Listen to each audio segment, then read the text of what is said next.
kan gaya to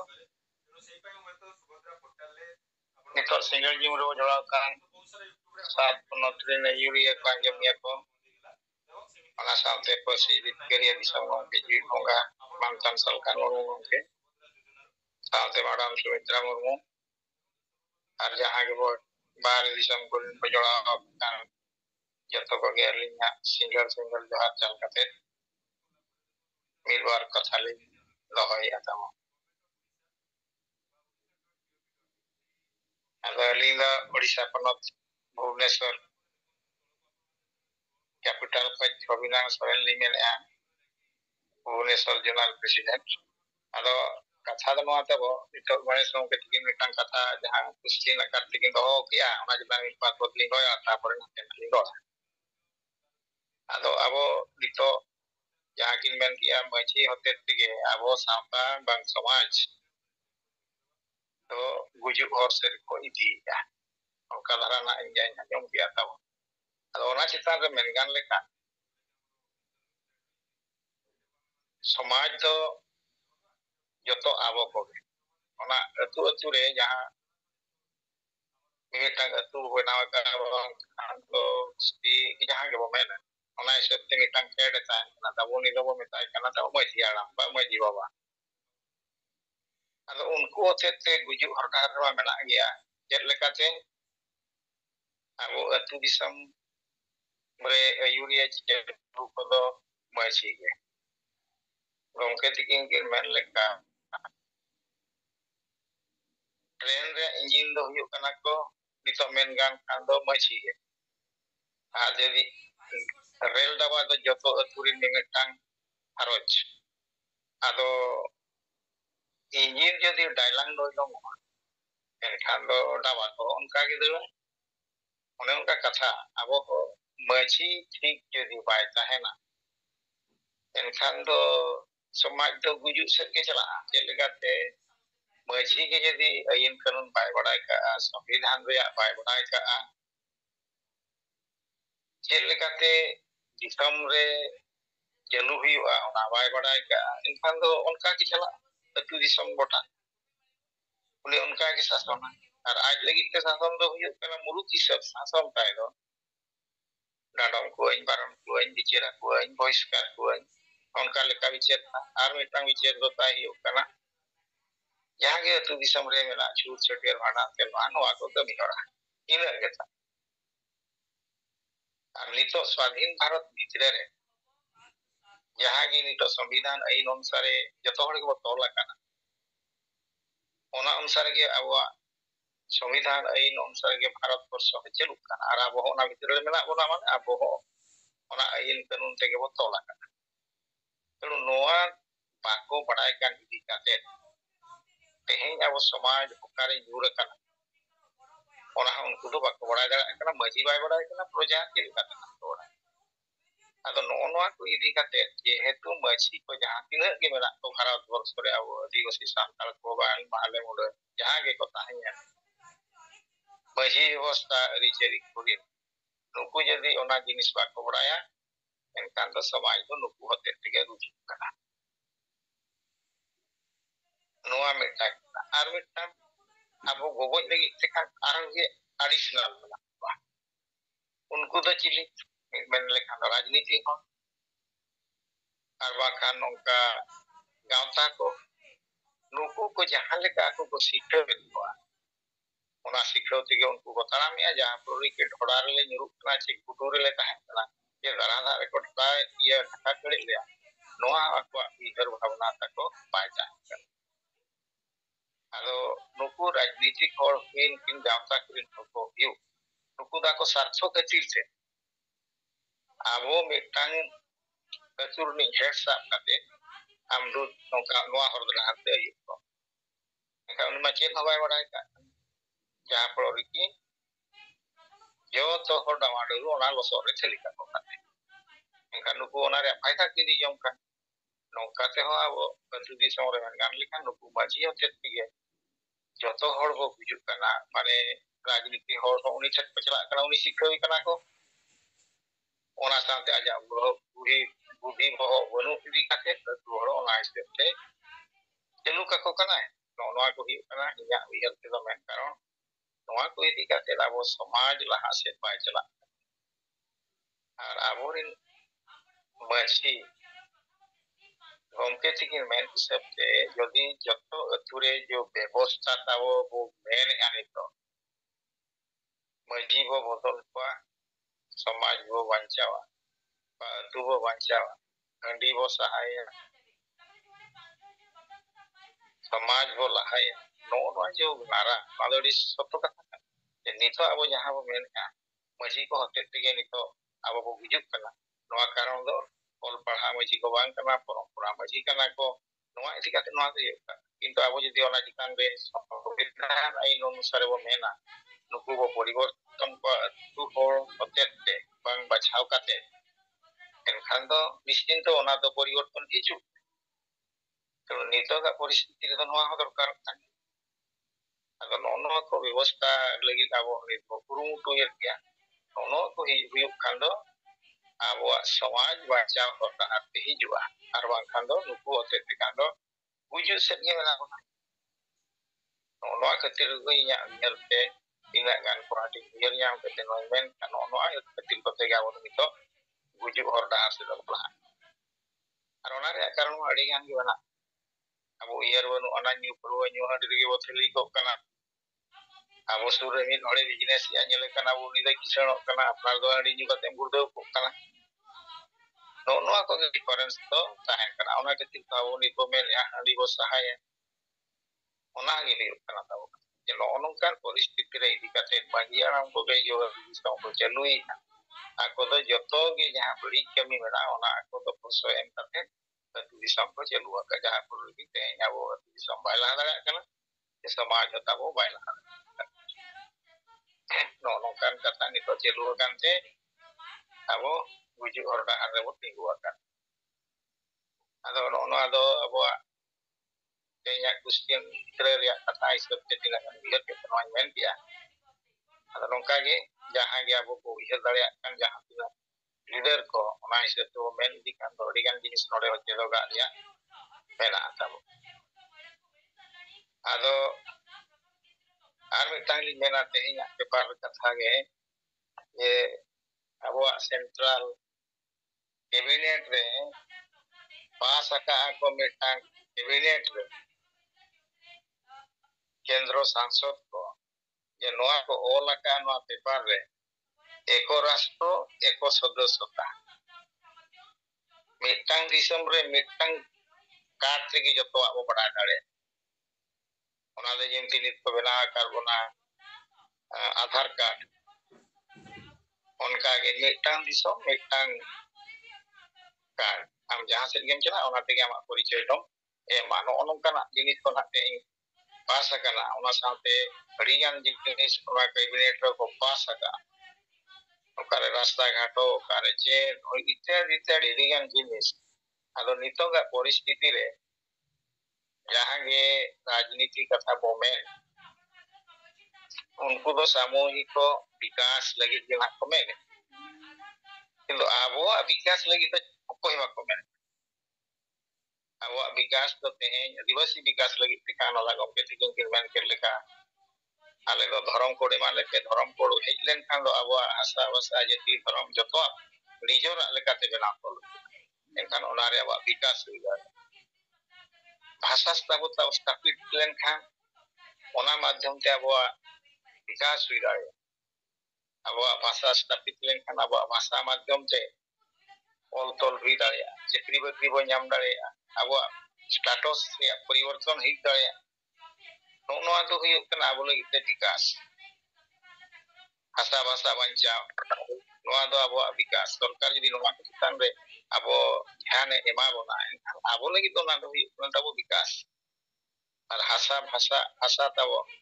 भाषा दो आबो री आदिवासी जहां करी के को तान भारत वर्ष रे ओडे के फैक्ट्री हुआ ओना एरिया रे के डैम हुआ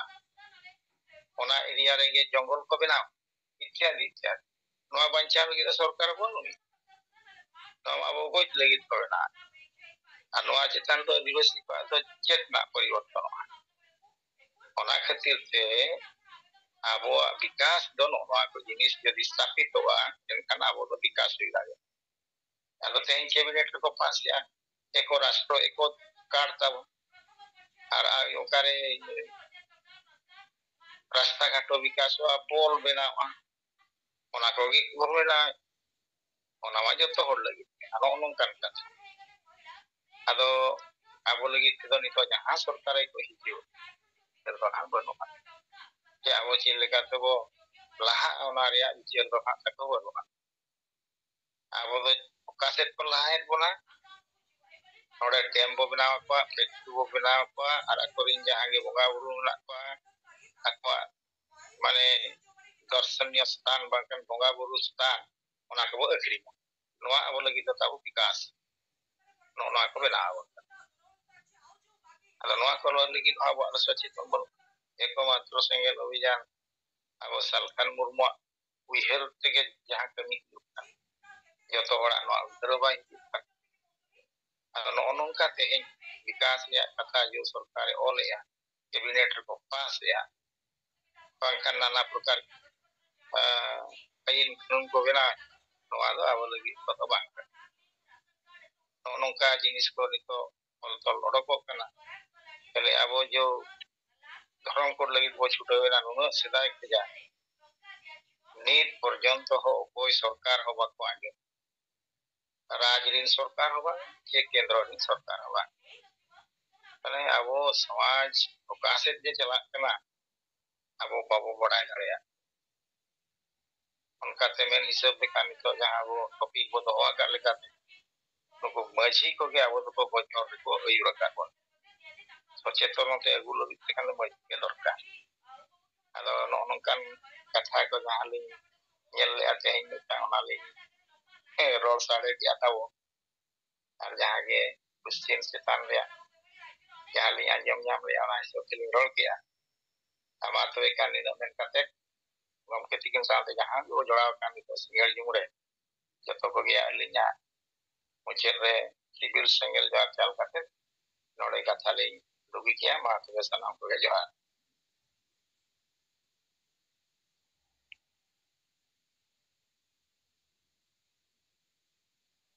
Ma Johar ge alimanga jekan West Bengal are mono cyber madam sabate singe sanam singe kini ko singe Johar ar noy gongke awtala noy mai katha koy do ke no lagite ha adi sarhaw chidai je noy maji pargana idik kete ho noy abwa bikas lagite ho eto ge bichir kate sab rakap adi bes katha ado alinya khatam na chite mi par katha lalai sana alinya to marang lain dia noa ale hobi por bangun mola lagite single captain hote te ado noar na chorcha communication do hole kate noy chala kan gya ar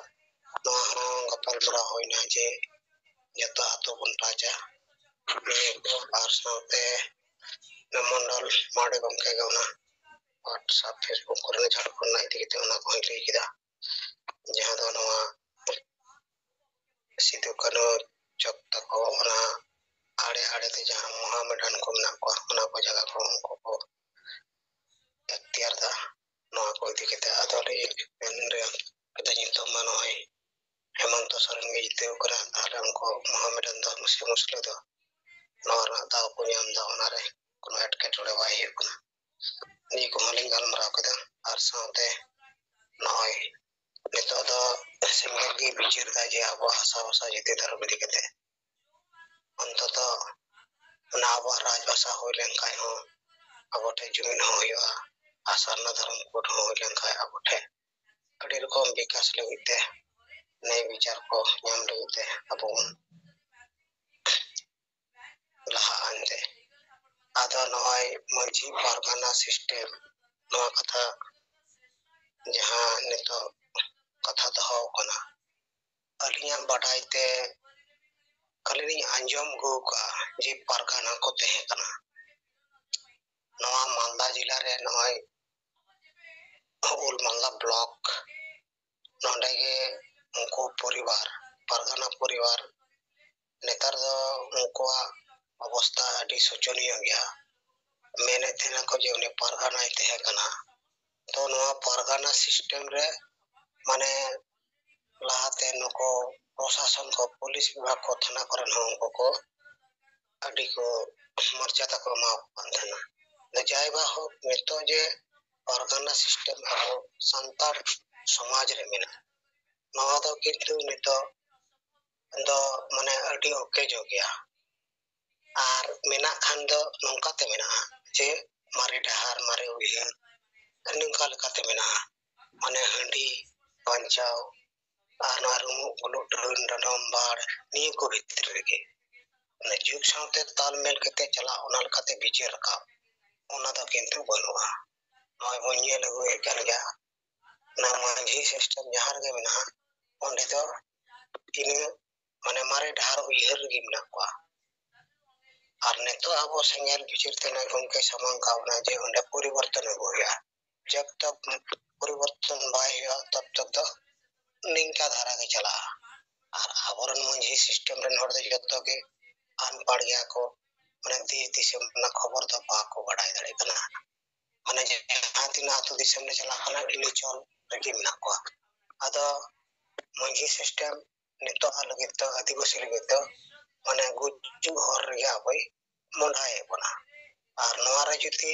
Sengel जे रकम बिचेता ओना को अपनारा ताले आबो बन बांचावा दा नोआ गे अलिया अतिष्ठ लिंग मेंदा जे मंझी पारखाना नोआ जे सिस्टम नोआ दा नितो मारे पोंथर ते गोगोय लगी के मनाया अबो जे बांचा बना ओंका दा दा बनया सेंगेल नितो जहां तिना आबो नोय मंझी पारखाना सिस्टम मन दहो का नोआ के तो आबो नहा जुग साथे तालमेल कते चलारना आबो नोय बिचार बन दहोयदा आबो तलारे सुधर बन कोइदा संविधान जनतंत्र कथा बन लैदा नोआ को जाते आबोरन हर को चिदो मा आर ओना लकाते आबो समाज रे ताड़म मा नोआ बन बिचारदा आर साथे नोय आबो धर्म कोड बनुआ आबो दा नोय सेदाय जहां मंझी पारगाना ओना दा सेता सपरि लिखा के नोय उन दिन खोय नोय मेना बना आदो नितो दो नोय बिचार बन लहायदा जे आबो धर्म कोड दरकारवा आर राजभाषा हो दरकारवा तो नोआ नोका अलिया उद्दिष्ट तो नोआ लिंग मेंदा जे मंझी पारगाना व्यवस्था बना ना अडी मरांगा थानिया लेकिन जुग साथे तालमेल के अतु दिसुम रेन हर बाय परिवर्तन का बाय बिचेरा पाटा भागिया ओकाटा बढ़िया माने मारी डहार गे तेना ताले ना दो ठीक बाय होना आर ओनते तो समाज रे परिवर्तन बाय हिजुआ आर उनको ठे तो न जे पॉलिटिकल साइंस माने ये राजनीतिक विषय पॉलिटिकल व्यापार ते नोआर ना दो उनको ठे तो माने बनुआ बिचार के बनुआ जे नाय एटा को दो जिसे आदिवासी के नार राजनीति कथा को अपनार कदा आर ओना लकाते ये तो सुजग सुविते हताव कते नय आपवा सनामा को लहा इदीदा भाषा ते हो धर्म ते हो आर नोआ समाज रना जहां तिना परिवर्तन दरकार जुग साथे चेलका चला है अपना करना बिचार को जानदा आर आबरन हर तो ओना मंझी पारगाना सिस्टम ते है बिना किंतु ओना दो ओके जो गया आर माने जीवन धारा रे नोआ दो आगाव लगी तो बाई कमीदा अतो ठीक गया नोआ को लिंग किदा आर इन साथरे लिया नोआ नोय बांग्ला पेपर रे तिया खबर रे नोआ लिंग किदा जे सुब्रमण्यम स्वामी उन्नी तो मेंदा संविधान प्रस्तावना जाना ना प्रस्तावना रे सेकुलरिज्म आ सोशलिज्म नोआ कथा जाते ओना खय बादोमा नंका सुप्रीम कोर्ट धबी नाय पैसा होगा अदा सुप्रीम कोर्ट नोआ कथा ना को जका ता नको नेलकम बाबड़े को दो नोआ को कुरुम रेदा जाते सेकुलरिज्म बात धर्म निरपेक्ष जते बाय थेन आ सामाजिक लेकाते जहां धर्म निरपेक्ष ना ओना को ये बांग थेन नोका कथा लेदा आर नय माने संसद रे नय 76 तम जहां पालन ना कथा ओना को लई केदा नय आदो अधिवेशन रे बिचार को एंते आबा को नवा आदिवासी को बचाव को जा सरना धर्म कोर्ट राजभाषा विशेष करते सरना धर्म के माने पार्लियामेंट रे तो उछन दरकार आबो करन जहां दिन एमपी एमएलए नको मा बाको लई जहां को एलाटा हमको नवा कथा पर साब रकाल तवन का पार्लियामेंट रे बेस भालो होइगा आर ने तो नय झारखंड पनत रे जेमे में जिते कना नय गपाबाद मिया बृहस्पतिवार हेले नय सीएम पद हता लगते न बंगाल सरकार ममता बनर्जी निमंत्रण का दिया न पेपर करे से न टीवी करे नेलना अदो सरकार दुरुब लगते नय कुरुमुटो का चल काते उनी को वेलकम है चल काते उनी यार आबा झारखंड मंचाल के तीन घरोनी ला फैल गया लागो ला से चला लगते अदो उनी मोन को जेनु इदा माया योजना सरिसना सही करा पोना ते अडिगान बोटी जाम किदा किंतु ठीक किंतु आबो बन विचार का जब तक आबो राजभाषा बाय हुआ तब तक तो आबो आदिवासी तो पंचायत बाबू देना और सरना धर्म कोड बाबू न्यामा आबो ठे ना विकास को बाय हुआ और उना साथे संविधान जनतंत्र विचार बाय देना बाय लगुआ आवर नोड़ा रमो बोलो दंडन रेगे को देना तो ठीक है अलिया विचार रिपोर्ट साथे ना को कथा ले किदा मा ने को कथा में कते लिम चिदा पढ़ाते सनम को जहर तारुक सोरेन गंके माइक बिन कुलो का आदो जहाना रोड ना मेना खान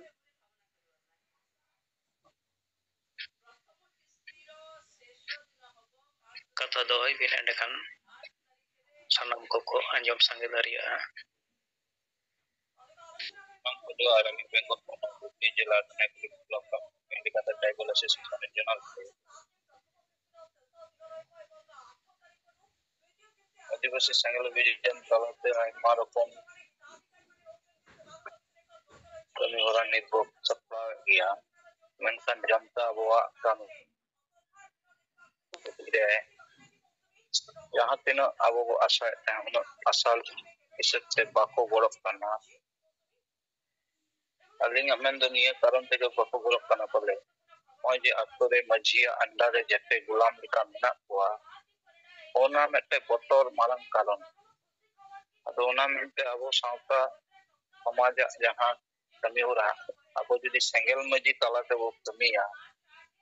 ताहले ओना उनको जनता दो अब से को हे दारे आते दो कमी वो कमी रे गड़ो हो न्याम इन दिन जहां कमी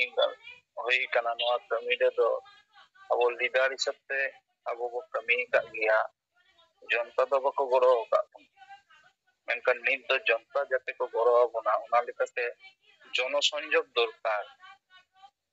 अर्थात आतो आतो अबरेन सेंगल परिवार बिनाव उना साथे सेंगल मजी बिनाव सेंगल लीडर बिनाव नवा कमी होरा जतो लागे वो कमिया आ जनता साव संयोग को अगुया उना के बाद जनता दो अब कमी रे को गड़ो दिया कारण अब जहां तीन दिन धरे कमी हुई कना लीडर बेस पे कमी हुई का अडी मारंग मारंग जनसभा सभा को नेल ले गया जनता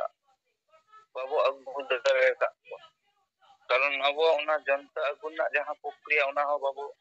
ठीक दरे का माने इटा संगठन रे जहां तीन जनता को गड़ो आते को हिजु अब कमी रे तो बको हिजु के मूल कारण जे अब किछु माने जनता अगुना रणनीति बाबू सपड़ा गया तो इना ते लेया नाम को बे एतो जनता अगुना कमी होरा हो अगु कारण आबो आई तो जदी एम करते उनको दुख सुख रे उनको बाबू गड़वा कोआ उनको छोटा छोटा जहां कमी होरा जेमन पंचायत रे कमी किछु तान गया हॉस्पिटल रे कोर्ट कचहरी रे आइमा रकम कमी आदिवासी एको तो नवा सब अभिज्ञता बनी ताबोना मेनखान आबो उना अभिज्ञता नित तैयार कना सेंगल अभियान चलाते जे मेटन पुलिस प्रशासन सब चेक को रोल लिखा उनी गरोय हिजुआय ᱢᱤᱫᱴᱮᱱ ᱰᱤএᱢ ᱥᱮ ᱢᱤᱫᱴᱮᱱ एसपी ᱥᱮ ᱢᱤᱫᱴᱮᱱ ᱡᱟᱦᱟᱸ ᱛᱤᱱᱟᱹᱜ ᱥᱚᱨᱠᱟরি ᱯᱚᱫᱟধিᱠᱟᱨী ᱢᱮᱱᱟᱜ ᱠᱚᱣᱟ ᱥᱮᱸᱜᱮᱞ ᱨᱮᱱ ᱥᱮᱱᱟ ᱫᱚ ᱱᱚᱣᱟ ᱠᱚ ᱮᱪᱤᱵ ᱠᱟᱜ ᱜᱮᱭᱟ ᱥᱮᱸᱜᱮᱞ ᱨᱮᱱ ᱠᱚᱲᱟ ᱠᱚᱫᱚ ᱠᱚ ᱵᱟᱰᱟᱭᱟ ᱡᱮ ᱱᱚᱝᱠᱟ ᱵᱷᱟᱵᱮ ᱠᱟᱹᱢᱤ ᱜᱟᱱᱚᱜᱼᱟ ᱢᱮᱱᱠᱷᱟन ᱡᱚᱱᱛᱟ ᱫᱚ ᱵᱟᱠᱚ ᱵᱟᱰᱟᱭᱟ ᱟᱫᱚ ᱚᱱᱟ ᱠᱟᱹᱢᱤ ᱦᱚᱨᱟ ᱡᱩᱫᱤ ᱡᱚᱱᱛᱟ ᱵᱚ ᱠᱟᱹᱢᱤᱭᱟ ᱛᱟᱦᱞᱮ ᱡᱚᱱᱛᱟ ᱴᱷᱮᱱ ᱦᱚᱸ ᱟᱵᱚ ᱪᱮᱛᱟᱱ ᱢᱤᱫᱴᱮᱱ ᱯᱟᱹᱛᱭᱟᱹᱣ ᱛᱮᱭᱟᱨᱚᱜᱼᱟ ᱟᱵᱚ ᱢᱩᱫᱽᱫᱟ ᱵᱚ ᱫᱚᱦᱚ ᱟᱠᱟᱫ ᱜᱮᱭᱟ ᱟᱹᱫᱤᱵᱟᱹᱥᱤᱭᱟᱜ ᱢᱩᱫᱽᱫᱟ ᱢᱮᱱ ᱡᱟᱦᱟᱸ ᱫᱚ ᱦᱩᱭᱩᱜ ᱠᱟᱱᱟ ᱥᱟᱨᱱᱟ ᱫᱷᱚᱨᱚᱢ ᱠᱳᱰ ᱟᱨ ᱥᱟᱱᱛᱟᱞᱤ ᱯᱟᱹᱨᱥᱤ ᱨᱟᱡᱽ ᱵᱷᱟষᱟ ᱟᱠᱟᱨᱛᱮ ᱥᱛᱷᱟᱯᱤᱛᱚᱜ ᱢᱟ ᱢᱮᱱᱠᱷᱟᱱ ᱟᱹᱰᱤᱵᱟᱨ ᱟᱵᱚ ᱵᱚ ᱱᱚᱣᱟ ᱵᱚᱱ ᱢᱚᱱᱮ ᱜᱮᱭᱟ ᱡᱮ ᱪᱮᱫᱟᱜ ᱵᱟᱠᱚ ᱜᱚᱲᱚᱜ ᱠᱟᱱᱟ ᱟᱫᱚ ᱵᱟᱝ ᱜᱚᱲᱚ ᱨᱮᱱᱟᱜ ᱢূᱞ ᱠᱟᱨᱚᱱ ᱫᱚ ᱱᱚᱣᱟ ᱠᱚ ᱤᱧ ᱮᱱᱟᱞᱟᱭᱤᱡ ᱠᱟᱜ ᱜᱮᱭᱟ ᱡᱮ ᱟᱹᱫᱤᱵᱟᱹᱥᱤ ᱥᱚᱢᱟᱡᱽ ᱨᱮᱫᱚ ᱢᱤᱫᱴᱮᱱ ᱦᱚᱥᱯᱤᱴᱟᱞ ᱨᱮ ᱪᱟᱞᱟᱣ ᱠᱟᱛᱮ ᱦᱚᱸ ᱦᱚᱥᱯᱤᱴᱟᱞ ᱨᱮ ᱪᱮᱫ ᱨᱚᱲ ᱦᱩᱭᱩᱜᱼᱟ ᱨᱩᱜী ᱤᱫᱤ ᱠᱟᱛᱮ ᱚᱱᱟ ᱦᱚᱸ ᱵᱟᱵᱚ ᱵᱟᱰᱟᱭᱟ ᱥᱟᱸᱜᱮ ᱟᱹᱫᱤᱵᱟᱹᱥᱤ ᱴᱚᱞᱟ ᱨᱮ ᱡᱟᱨ ᱠᱟᱨᱚᱱ ᱛᱮ ᱪᱮᱫ ᱪᱤᱠᱟᱹᱜᱼᱟ ᱩᱱᱠᱩ ᱫᱚ ᱫᱤᱠᱩᱣᱟᱜ ᱵᱷᱚᱨᱥᱟ ᱠᱤᱝᱵᱟ ᱚᱱᱟ ᱯᱚᱞᱤᱴᱤᱠᱟᱞ ᱫᱚᱞᱟᱜ ᱟᱱᱰᱟᱨ ᱨᱮᱠᱚ ᱡᱷᱟᱹᱞᱤᱜ ᱜᱮᱭᱟ ᱟᱫᱚ ᱚᱱᱟ ᱠᱟᱹᱢᱤᱨᱮ ᱟᱵᱚ ᱡᱩᱫᱤ ᱵᱚ ᱜᱚᱲᱚ ᱟᱠᱚᱣᱟ ᱡᱮ ᱫᱮᱞᱟ ᱵᱷᱟᱹᱭ ᱟᱞᱮ ᱦᱚᱸᱞᱮ ᱜᱚᱲᱚᱜᱼᱟ ᱟᱯᱮᱭᱟᱜ ᱱᱚᱣᱟ ᱫᱩᱠ ᱥᱩᱠ ᱠᱟᱹᱢᱤ ᱦᱚᱨᱟ ᱨᱮ ᱟᱞᱮ ᱦᱚᱸ ᱢᱮᱥᱟ ᱟᱯᱮ ᱞᱮ ᱢᱮᱥᱟ ᱯᱮᱭᱟ ᱟᱯᱮᱭᱟᱜ ᱫᱩᱠ ᱥᱩᱠ ᱨᱮ ᱡᱟᱦᱟᱸ ᱜᱮ ᱥᱚᱢᱚᱥᱥᱟ ᱦᱤᱡᱩᱜᱼᱟ ᱟᱞᱮ ᱯᱚᱨᱤᱵᱟᱨ ᱞᱮᱠᱟ ᱟᱞᱮ ᱞᱮ ᱜᱚᱲᱚᱜ ᱜᱮᱭᱟ ᱟᱯᱮ ᱥᱟᱶ ᱛᱟᱦᱞᱮ ᱧᱮᱞᱟᱵᱚ ᱟᱹᱰᱤᱜᱟᱱ ᱯᱚᱨᱤᱵᱟᱨ ᱟᱵᱚ ᱥᱟᱶ ᱠᱚ ᱡᱩᱲᱟᱹᱣ ᱤᱫᱤᱜᱼᱟ ᱚᱱᱟ ᱡᱚᱱᱱᱚ ᱪᱮᱫ ᱫᱚᱨᱠᱟর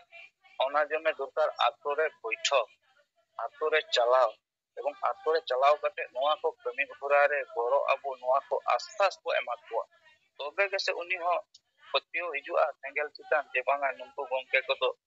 ᱵᱷᱟᱥᱟ ᱵᱷᱟᱥᱟ ᱡᱟᱹᱛᱤ ᱫᱷᱚᱨᱚᱢ ᱵᱟᱧᱪᱟᱣ ᱥᱟᱶ ᱥᱟᱶᱛᱮ ᱟᱞᱮᱭᱟᱜ ᱯᱚᱨᱤᱵᱟᱨᱟᱜ ᱡᱟᱦᱟᱸ ᱫᱩᱠ ᱥᱩᱠ ᱚᱱᱟ ᱦᱚᱸᱠᱚ ᱠᱷᱚᱡᱚᱜ ᱠᱟᱱᱟ ᱜᱚᱲᱚ ᱞᱟᱹᱜᱤᱫ ᱛᱟᱦᱞᱮ ᱩᱱᱤ ᱦᱚᱲᱮ ᱯᱟᱹᱛᱭᱟᱹᱣ ᱟᱭ